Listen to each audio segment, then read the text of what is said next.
Hi, and welcome to Failurology, a podcast about engineering failures. I'm your host, Nicole. And I'm Brian, and we're both from Calgary, Alberta, Canada. Thank you again to our Patreon subscribers. We really appreciate your support. For less than the cost of 5 kilograms of bananas, you can hear us talk about more interesting engineering failures. How many bananas is that, Brian? 5 kilograms sounds like a lot.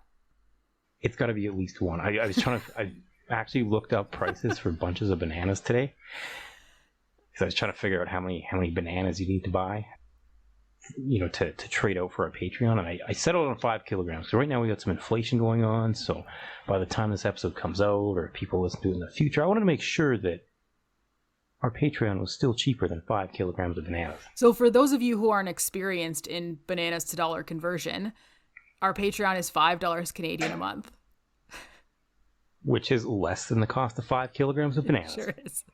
It's a lot of bananas. Not wrong. It probably is a lot of bananas. Also, fun story.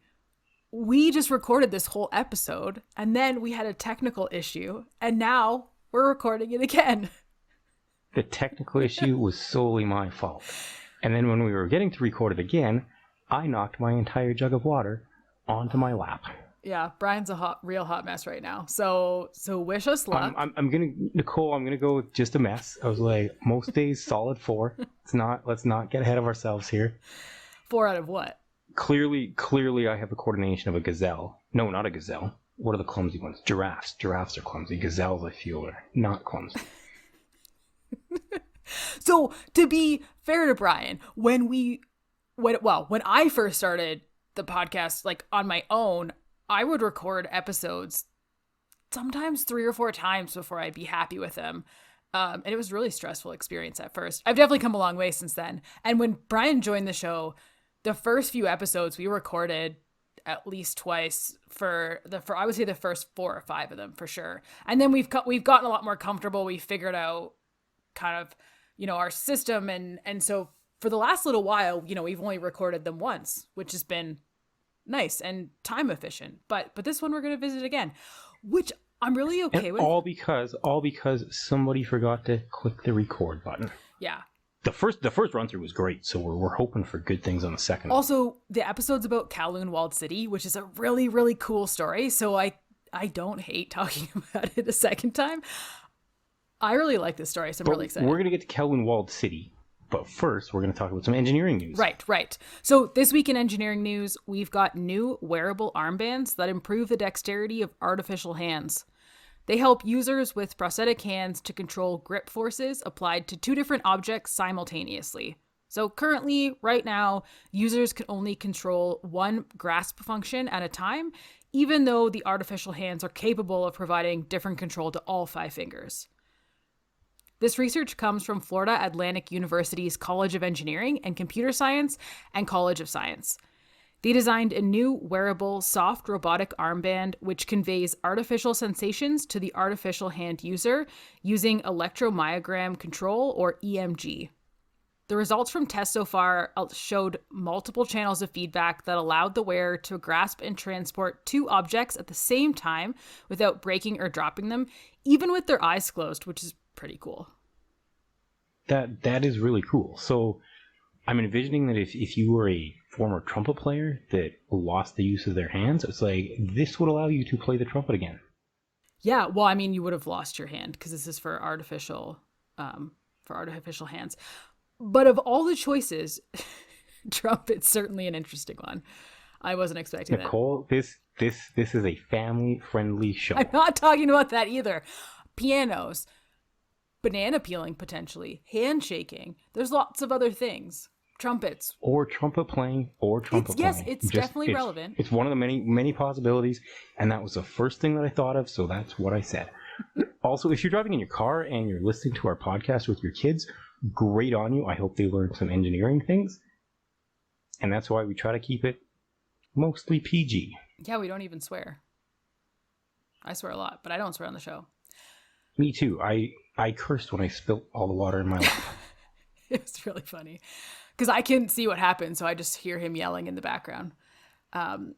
So users with no prior experience with this type of device were also able to to harness functionality after 2 short training sessions, which I think is important. You definitely want something that's pretty intuitive to use. So if you want to read more on the wearable armband and this study, check out the links to the sources on the webpage for this episode at failurology.ca. This week, instead of having a fake ad, we have a real ad about ourselves. Yeah, so this episode is brought to you by the Patreon of Failurology. Woohoo! So we're planning an April Fool's special about the movie Airplane. Yes, the one from 1980. Which is one of my favorite movies of all time. Yes, Brian talks about it a lot. He makes a lot of references to it that I don't get because I've never seen it. Surely you can't be serious. Yes, I think that's one of the lines, isn't it? It is. Yeah, see, I don't get it because I've never seen it. He's made that joke to me more than once. But I promise I will watch it before we record the episode. So obviously April Fool's episode, that's going to come out on our Patreon on April 1st. So head on over to our Patreon, support our show. It's going to be a really fun episode. And there's links to our Patreon in the show notes and on our website. And also you could Google it.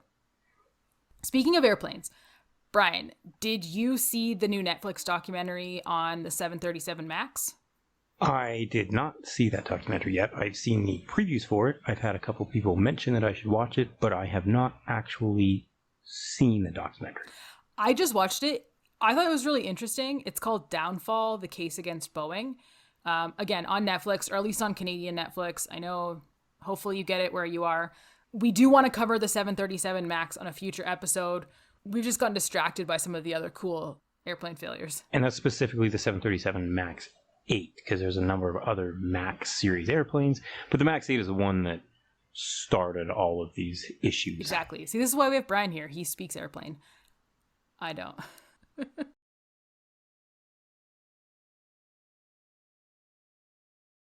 Now, on to this week's engineering failure. Kowloon Walled City in Hong Kong, China. I said this before. I'm really excited to do this one. Kowloon Walled City is such a cool story. There was a huge lack of oversight during construction, to say the least, and they basically cobbled together this whole city physically and, operationally just over years and years of development. This episode isn't quite an engineering failure as on the nose as our other episodes, which is why we're covering it in episode 45. The X5 episodes, the ones, halfway between the Marvels. So we're trying to have a little more fun with these ones that are a little more obscure. We're trying to fit in these spots. So this is definitely one that we wanted to talk about. And, Kowloon is essentially what can happen when there's an absence of building regulations. Not saying we should do this everywhere. I don't think you could actually recreate Kowloon if you tried. If you put every single thing in place that happened in Kowloon, I still don't think you'd be able to recreate it. But it's such a fascinating story to read about. This is a somewhat new story to me, so I've known about it. I probably learned about it in the last year, 6 months, but it's not something that I was super familiar with. It's not something I've known about for a long time. But as soon as I heard about it, I just immediately went and just read everything that I could find on it because I just think this is so cool. So hopefully you guys share in that and you find it just as interesting as we do. The city of Kowloon was originally established as a military outpost dating back to the year 960, so a couple years before I was born. That's the 960, small. Not 19. 960, not 1960, but still a few years before I was born. A number of years. So the city has an area of about 26,000 square meters. It's about the size of 4 FIFA soccer pitches or 16.5 NHL ice surfaces for our Canadian listeners. People from America, or listeners from America, I'm not sure how many washing machines per bald eagle that works out to, so you're on your own. Just try to imagine NFL stadiums, NFL football fields. I think those are the same size as FIFA soccer pitches, aren't they? Yeah, pretty close. That would be my guess. I assume they're somewhere in the ballpark. So yeah, roughly 4 football fields. Oh, we should have converted it to baseball stadiums. Except those are non-standard, so that's not really helpful either. Sorry, America people. China had controlled Kowloon Walled City for quite a while. through the Qing Dynasty and the First Opium War. And then in 1894, China lost and handed over Hong Kong to Britain. So Kowloon Walled City was officially turned over in 1898, around the time that Britain won the Second Opium War. The one Opium War wasn't enough. And they received additional parts of Hong Kong as well. And Kowloon was known as a fort at this time, and it quickly became a home for homeless people. Between British ownership of Hong Kong, Japanese occupation during World War II, as well as China occupation during World War II, the city's seen many and actual claimed owners. Despite its many claims of ownership, no one seems to have really administered the city, though. After World War II, 2,000 squatters occupied the city, fleeing from the Chinese Civil War. The British tried to drive them out in 1948, but they were unsuccessful and adopted a, quote, hands-off policy in regards to the city. By the 1950s, the population included refugees, criminals, dropouts, peasants, anarchists, and people fleeing the law, and it became officially known as Kowloon Walled City. So, as much as, you know, the population, those are kind of negative terms that I would see, to me, it kind of feels like a city of misfits, or people that, you know, didn't feel like they belonged, and so they all kind of gathered in Kowloon, which sounds kind of nice, that everyone had a place where they belonged. It probably didn't look like that in real life, but I like to think about that in my head right now. July 11th, 1950, a fire destroyed over 2,500 huts in the city, which were home to nearly 3,500 families and 17,000 people. Only the ancient core of the city remained, but the residents returned to rebuild. They are very resilient people, these Kowloon residents. And the city grew organically from there, according to the residents' needs. The fire highlighted the importance of proper fire protection. And we've talked about the importance of fire protection a number of times on this show. A number of times. If you haven't figured out by now, I'm a big fan of the National Fire Protection Association, NFPA. They got a lot of codes and standards. They do a lot of really cool stuff. They're one of my favorites. Also, from all of those fires that we've talked about, fire is something you kind of don't think about until you have a fire, and then all of a sudden it's, oh, we should do all of these things to protect ourselves next time. And so the standards and codes that have been developed are trying to get people thinking about that and putting those safety measures in place before the fire happens. But I would say fire and life safety is a code that's just always evolving and always growing, and always finding innovative and creative solutions to make sure that people stay safe, which is probably why I find it so interesting. So at one point, Nicole, in my building, the fire alarm system didn't work very well. It would go off all the time. So when it first started, I would go all the way downstairs, all 12 floors. And then I realized, because I looked at part of the National Fire Protection Code stuff, that the stairwells, which are right across from my door, they need to provide a number of hours of oxygen within the stairs. So is it bad if I just kind of hung out in my unit until I smelt fire or got told to evacuate, knowing that I was like right across from the stairs, or I just had a balcony?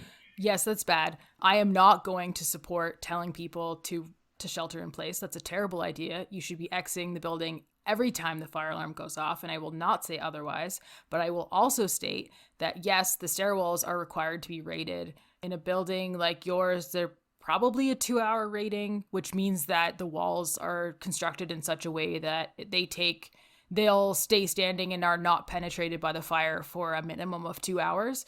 There's also, I think your building's new enough that it would include a pressurization system. So basically that means they blow fresh air into the stairwells to keep them positively pressurized in relation to adjacent spaces, so that if there is smoke in the hallway, it won't transfer into the stairs, so that way people can safely exit through the building. But again, to reiterate, no, I do not support sheltering in place during a fire alarm. That is why Grenfell Tower fire was so devastating, because the fire department told people to shelter in place. Brian is laughing at me a little bit right now. I am aware that I'm on a soapbox, but no, do not shelter in place. In the future, I will not be doing that. But our fire alarm system got fixed a number of years ago, so it doesn't randomly go off multiple times a day. So I will say that I would rather it go off more than it should than less than it should, but yeah, there's a big problem when you have these false alarms, because then exactly what you're saying happens. People don't listen to the fire alarm anymore because they don't know when it's actually an issue and when it's not. That's a big problem. But anyways, back to Kowloon. So the fire, it highlighted the importance of fire protection, but it also allowed the city to kind of start over construction-wise. So the ancient core remained, but they were allowed to expand from there based on the needs of the city. There was some speculation that the fire was set intentionally, but we don't really know either way. Yeah, so from the 1950s until a series of more than 3,500 Hong Kong police raids in 1973 and 1974, the city was largely ruled by organized crime syndicates known as triads. And I believe that there were 5 major triad groups that kind of controlled things in the city. So very similar to cartels that are controlling things in Mexico for drug trade. It was just a different organized crime syndicate that was running things in Kowloon City. During that time, mainly during the 1960s, the city underwent massive construction. The developers, they built modular packages, modular structures onto existing homes or onto older residences. And the city, since it was so contained in its horizontal footprint, it could only build up. So just like assembling kind of Jenga towers or stacking blocks, I think they're called for kids, building blocks, they would build these buildings that would go 12, 14 stories tall. They were essentially just stacked on top of each other. And I want to take this opportunity to mention, so I know this is a podcast about engineering failures, and we're kind of playing off the fact that the failure here is that there was no building regulations there. But one thing that I think is interesting about Kowloon, for as precarious as the construction sounds, them literally just stacking blocks on top of each other in varying arrays and orientations, to the best of my knowledge, there was no structural collapse throughout, at least the modern day version of Kowloon. The structure stood, which in itself is very impressive. I was kind of surprised that there was no significant collapse. And maybe there was some partial collapses, but they were dealt with right away because there's so much risk with everyone on top of each other. But from what I could find out on my research, there were no significant collapses of the structure, which I think is pretty cool. Yeah, so there were buildings that leaned into each other, though, whether it was a structural thing or some other cause of the buildings leaning into each other. So they used to be called kissing towers. These buildings that would be leaning into each other would be called. Oh, good point. I think, too, that since these were built up so modular, it's like they probably, all the surrounding buildings, since they were so tightly clustered together, and the alleyways are a couple feet wide, kind of 3-4 feet wide, they probably provide a lot of support to each other just by being in close proximity and leaning to each other. And then there were also a whole bunch of catwalks that connected buildings on the top, and various, I'm going to say, structures that people had built between various buildings that kind of, I feel like, increase the interconnectivity of the buildings together. Just so that probably gave it some structural rigidity as well. True, good point. One of the cool things about Kowloon Walled City, and this is actually how I learned about Kowloon Walled City, is the Kai Tak Airport. So that was located right beside Kowloon Walled City, and it was one of the most intense airports to do an approach at in the world. Like, at one time, it was ranked as the 6th most dangerous approach in the world. Have you heard about this approach at all, Nicole? I have. In researching Kowloon, I learned about the city first and then the airport, but I don't think I was looking at it through the same lens that you would. So, yeah, please tell me. This is interesting. I'll run this approach down. I'll run this approach down really quickly. So going into Kowloon Airport or into Kai Tak Airport, if you were doing an instrument approach into Kai Tak, you needed to break off your instrument approach. You need to have visual conditions for the remainder of the approach. And the most defining factor of this whole approach was what was known as Checkerboard Hill. So behind one of the hills in Kowloon City, there was a giant red and white checkerboard that was attached to a hill. And when you made visual contact, so when you sighted this checkerboard, which happened about 650 feet above ground, you commenced an immediate 47-degree right turn.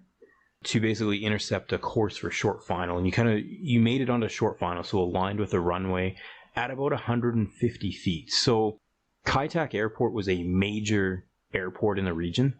747s were landing there, A340s, so giant airplanes that do transatlantic flights and across oceans, and they have 300 or 400 people on them. So these are airplanes that are not supposed to be making, or typically don't make, very steep turns very close to the ground.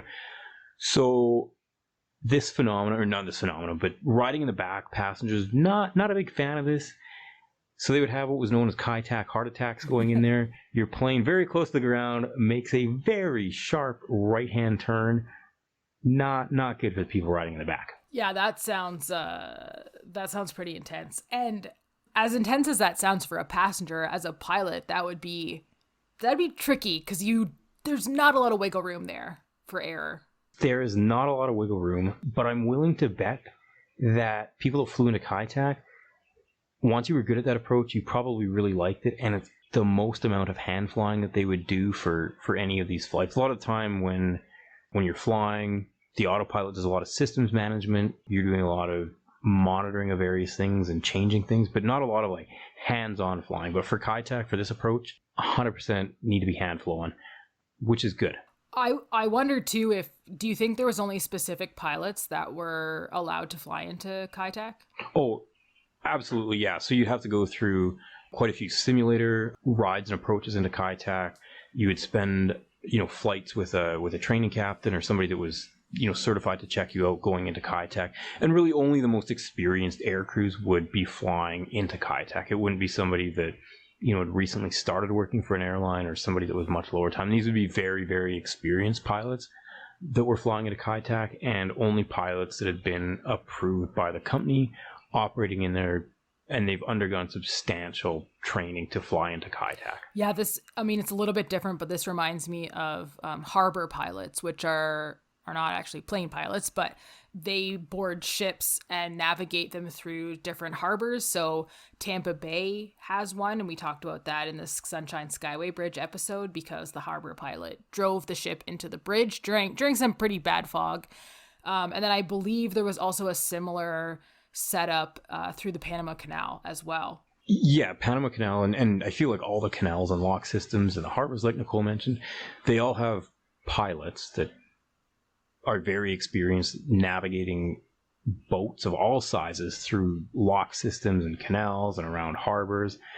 So instead of the captain of the ship navigating through there, somebody that does this daily and has had extensive training in that area and has probably worked in that area for a number of years, hops in and drives the boat, pilots the boat, captains the boat through those areas. So before it closed, was Kai Tak the only airport in and out of Hong Kong? I don't think it was the only one. It was definitely one of the major ones that existed for coming into and coming out of Hong Kong. So unfortunately, Kai Tak Airport closed in 1998. It is worth finding a video of the approach in there. It's really, really interesting. Or if you have any sort of flight simulator, recreating the Kai Tak approach, I believe it's still in there in some of them, is a really, really neat experience. Yes, and so on our webpage for this episode, we're going to put a picture of Kowloon, Walled City, and Kai Tak, just so you can see how close they are. And then we'll also include a link to a video to watch the Kai Tak approach, because I think that's pretty cool.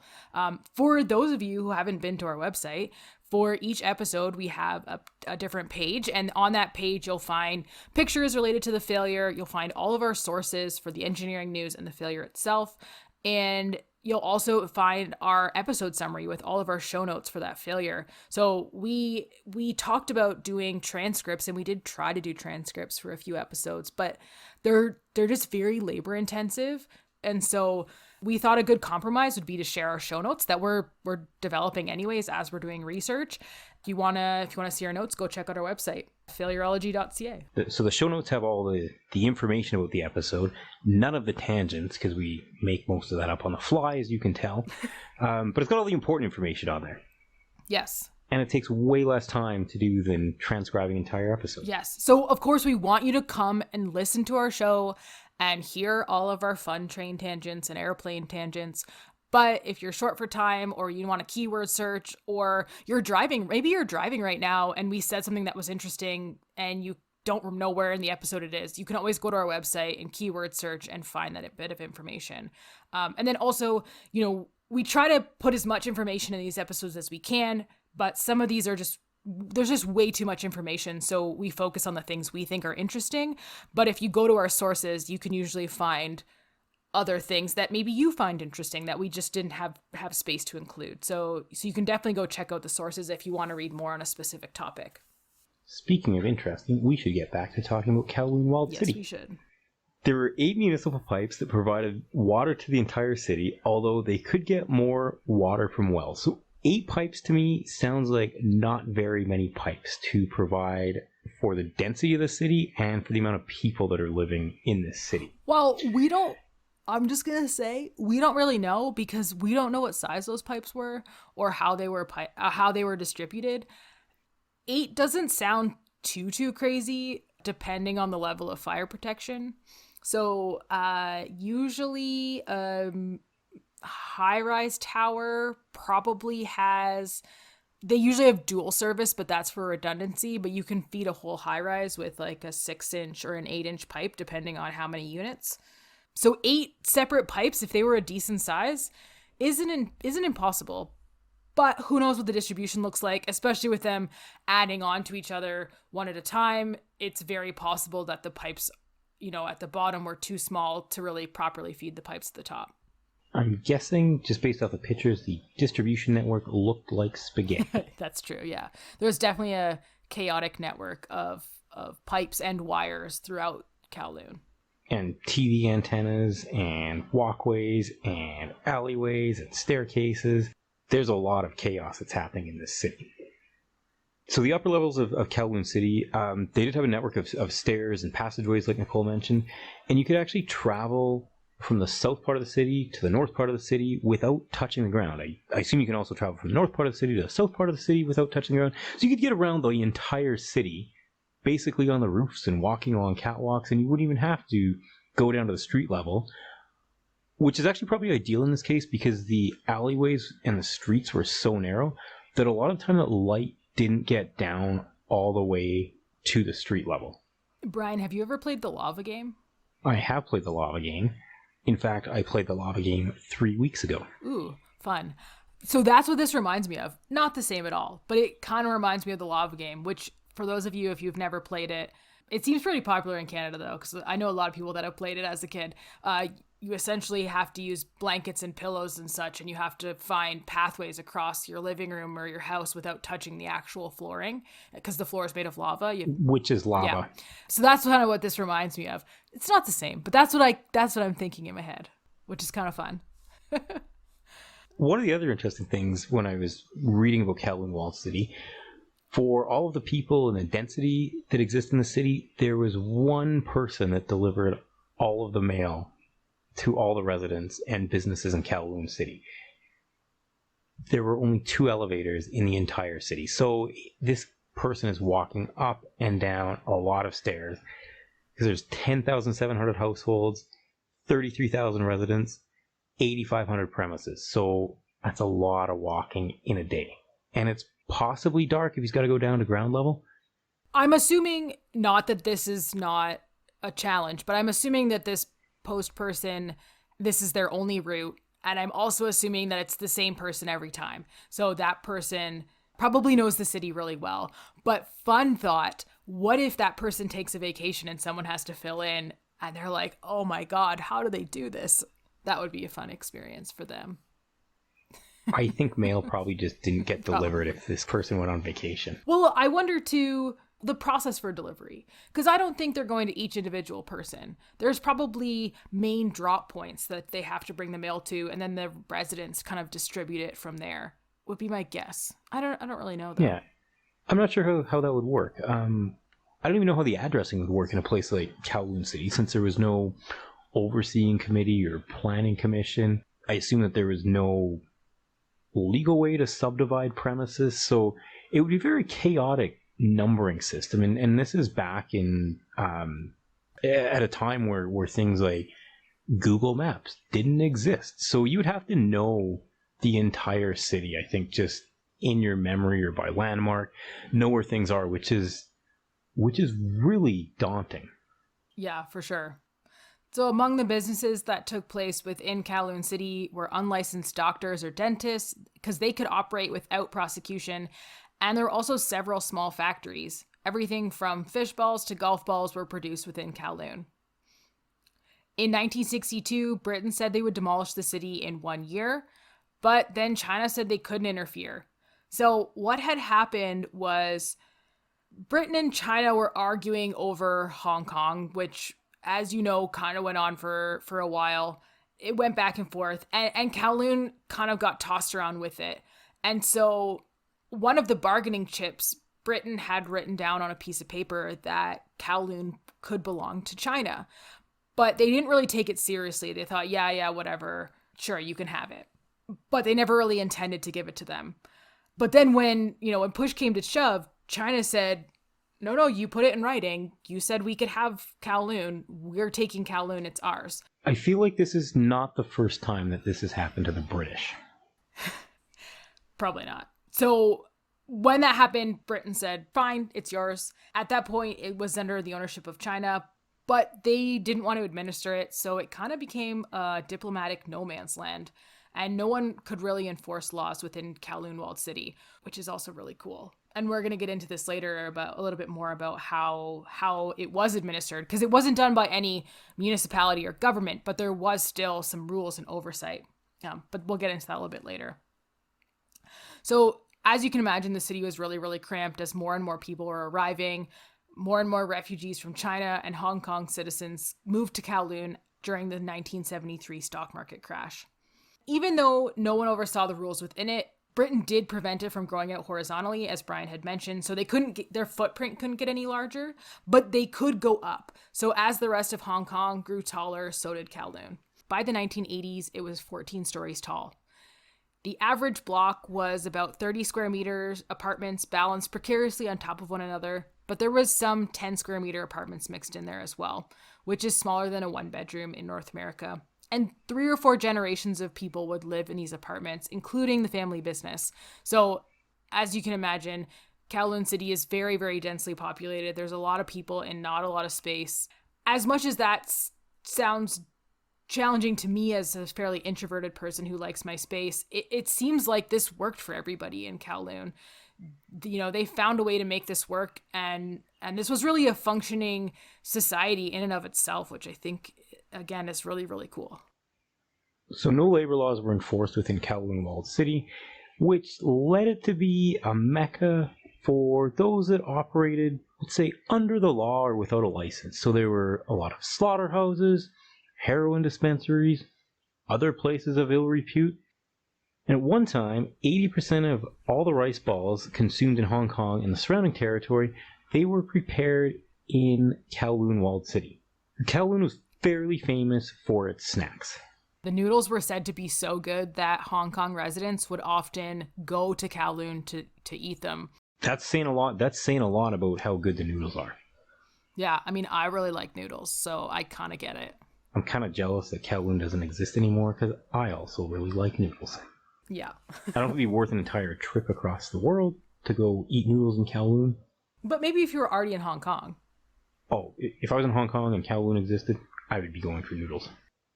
So within Kowloon, there was some enforcement of order. Just the enforcement, it wasn't done by police forces or government agencies. It was done by triad groups.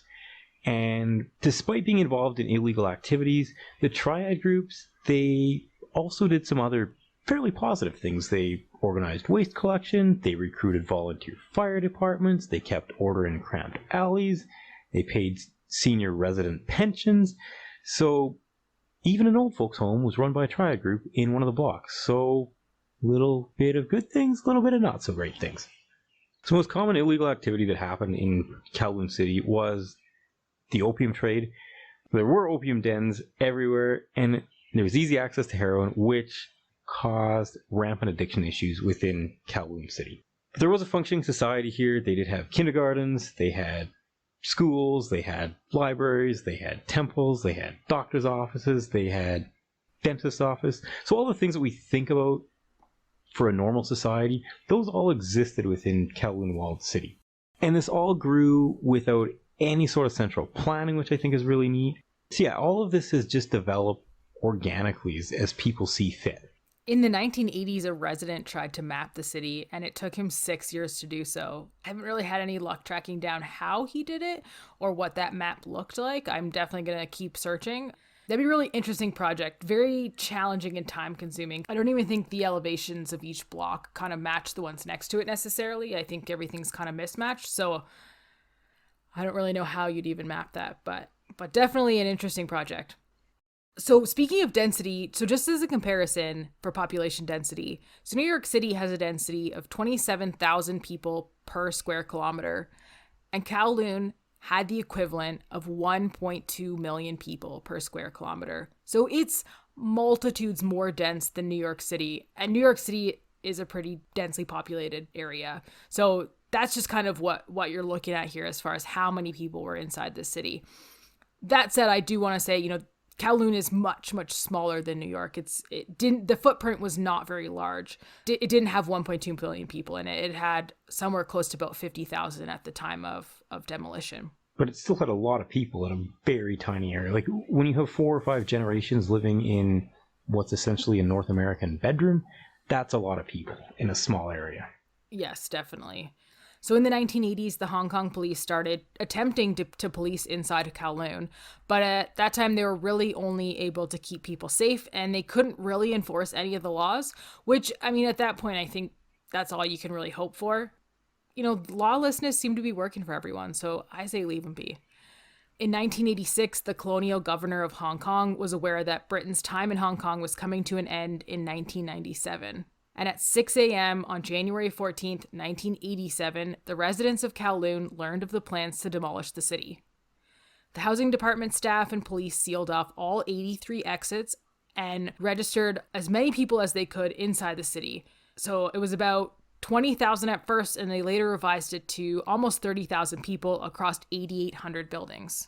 That said, the actual estimated population was about 50,000 people, so they're still missing quite a few in that registration process. So China, historically would back up the city against Britain, but not this time. They didn't really want to deal with the city themselves. They didn't want to take over and administer the city or be responsible should something happen. And as cool as I think Kowloon is, I kind of don't blame them. It does seem like a bit of a challenge.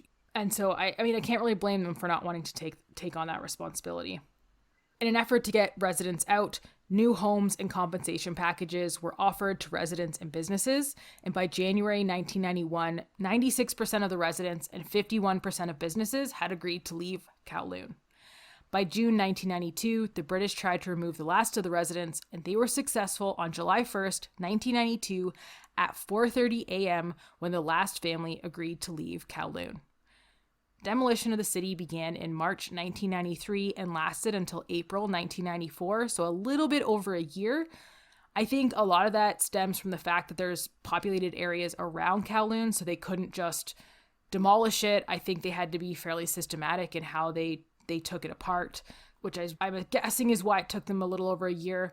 I'm kind of sad that it's demolished. I would have liked to check it out. It sounds like a really cool place. I'm sure they weren't offering tours, but if they were, I would definitely have signed up. I think it'd be really cool to just see what it's like inside. I mean, I've looked at lots of pictures, but I just don't think they do it justice. And it'd be really cool to experience Kowloon in person. Yeah, I think for a place like Kowloon, it's a place that you have to experience, right? You can think you know what it would be like just looking at pictures, but I feel that there would be a lot of rancid smells and interesting people and characters, and it would be very dark. Yeah, it would be definitely a place that you'd want to experience, maybe only once, but I think it would be really interesting to experience that. Mm-hmm. And after it was demolished, the area where Kowloon is now a public park. I personally think that was a really, really good choice for them. Kowloon was it made such an imprint on the city of Hong Kong. It impacted a lot of people. It was there for a long time. This city developed over hundreds of years.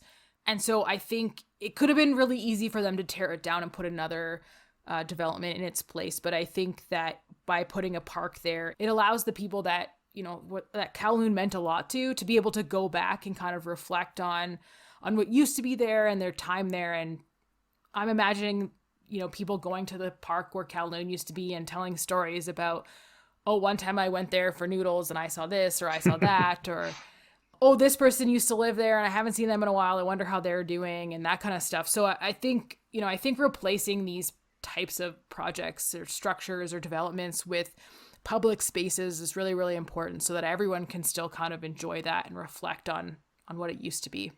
Yeah, and green spaces in very built up urban areas, I think those are really, really important for people's physical health and their mental health, and just as a place to go that's not all concrete.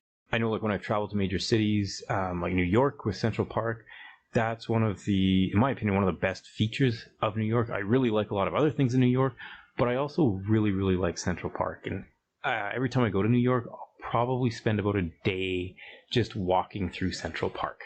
The crazy part about Central Park is you look at the map and you think you know how big Central Park is, and then you go there and you realize it is 10 times at least bigger than you think. It's huge. We walked for a whole day and we only made it halfway across the park before we had to turn around. It's a large park. I didn't realize it was so big. Yeah, that was the impression I got the first time I went there. I figured it would be a large park, but I didn't realize how large it was, which is why I spend a day every time I go to New York, basically just walking through Central Park. And there's always things going on, like there's ice skating if you go in the winter, or there's stuff to look at on the ponds, and there's people playing soccer, and there's dogs, and there's just so many things that are happening. I can't remember exactly how big it is, but I think it's 40 city blocks. Like, it's a fairly massive, well, it is a massive park in the middle of New York. Yeah. So there you have it. Kowloon Walled City, the city of no laws, despite some semblance of order. The city is an example of what could happen when there are no building code regulations. That said, there is no collapse or major failure of the structures that we know of, which in itself is quite surprising. For photos, sources, and an episode summary from this week's episode, head to failurology.ca. If you're enjoying what you're hearing, please rate, review, and subscribe to Failurology so more people can find us. If you want to chat with us, our Twitter handle is @Failurology. You can email us at failurologypodcast@gmail.com. You can connect with us on LinkedIn, or you can message us on our Patreon page. Check out the show notes for links to all of these. Thanks everyone for listening, and tune into the next episode where we'll talk about the Second Narrows Bridge in Vancouver. Just because some supports are temporary doesn't mean they don't need to be properly designed. Bye everyone. Talk soon.